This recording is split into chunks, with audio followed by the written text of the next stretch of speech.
Last man! Follow him. Run.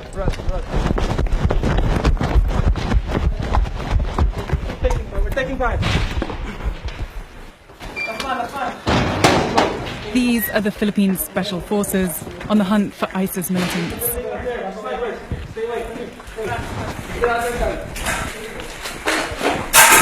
Just taking cover here because the snipers all around the city, so even getting to the positions they need to be in is a challenge.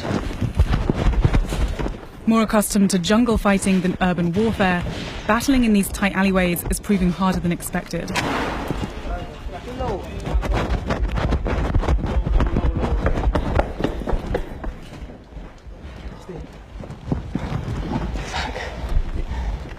These buildings were previously occupied by the terrorists. Are they still here? Those were shooting at us. Where are their snipers? Yeah, the big buildings over there. How close? 200 to 250 meters. These forces are turning this bombed-out school into a sniper outpost and preparing to attack. We have one pilot position there, taking fire. The enemy snipers across the river. We have another one inside here. Can you see the enemy snipers from here? From our scopes, yes. Okay. We can see their muzzle flashes right now. Okay.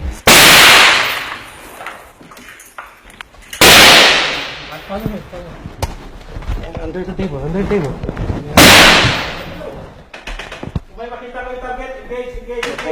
Ready. Fire.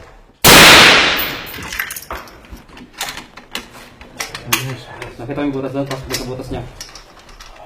Ready. Fire.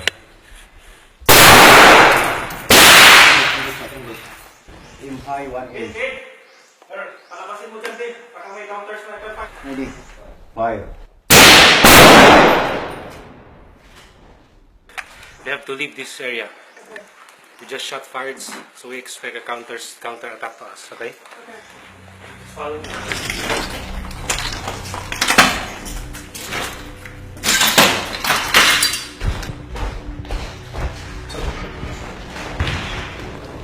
With the enemy now firing back, the unit is taking cover in this classroom until the escape route is clear. Wow, so crazy to see that this was an active school just a couple of weeks ago and now swamped to smithereens.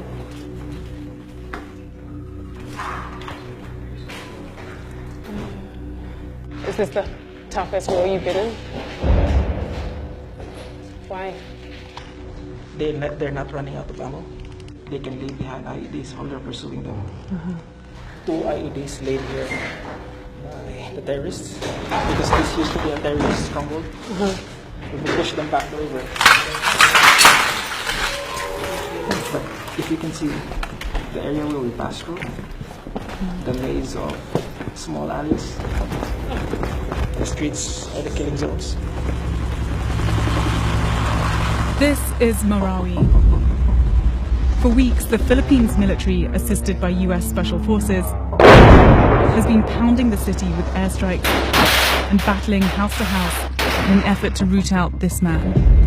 Isnilon Hapilon, the leader of homegrown terror group Abu Sayyaf. They pledged allegiance to ISIS in 2014. Philippine authorities say Hapilon, along with another ISIS-linked militant group called Maute, were planning to establish Southeast Asia's first Islamic State caliphate here in Marawi, a predominantly Muslim city in a country that's more than 90% Christian. With an extensive network of hundreds of fighters, both local and foreign, these militants have mastered the terrain and stashed away a seemingly endless supply of weapons.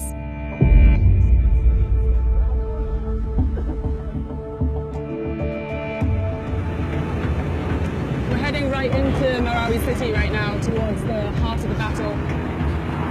You can hear this continuing barrage of airstrikes going off all day long. The only functioning building in this part of town is the tactical command post of 1 Marine Battalion, the main forward operating base for the armed forces. We're being fired at? Yes. From where? From that position. From that position? Yes. Okay. So, we should keep a low profile. Yeah. Okay.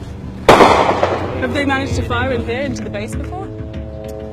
This is still a hot zone. Major Rowan Remus is one of the commanding officers who's been stationed here since the fighting began. Firing! Can you just show us where the enemy is? Okay, this is Mapandi Bridge. Before, this was well defended. So they emplaced car bombs, roadblocks, and they employed sniper fires. So the city is essentially divided by this river going Yes. through. Okay. So the enemy is contained within this area on the other side of the bridge. Other side of the bridge. Okay. Now, the target of our maneuvering elements is to neutralize those vantage positions through our mortar fire. Sounds close.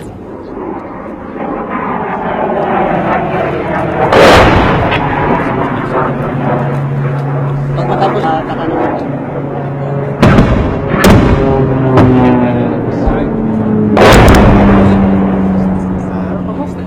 These guys have been pounding the city with airstrikes and they're just about to send this mortar into enemy territory.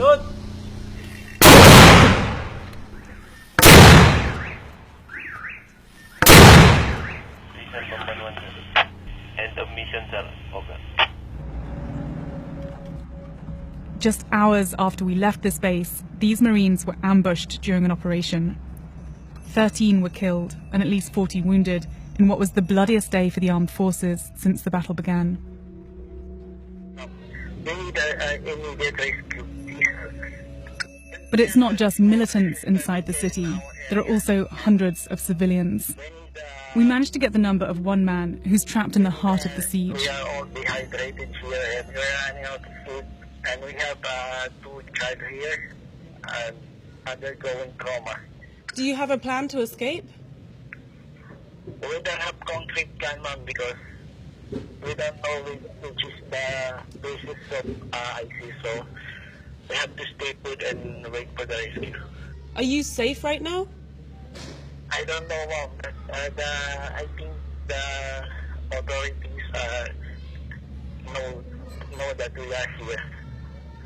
Ma'am, I have to hang up. I'm running out of battery and my battery is reserved for the rescue team.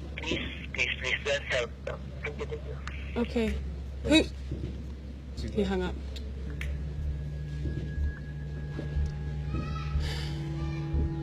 For the people trapped inside Marawi, the army is not moving fast enough, and the situation is becoming more desperate by the day.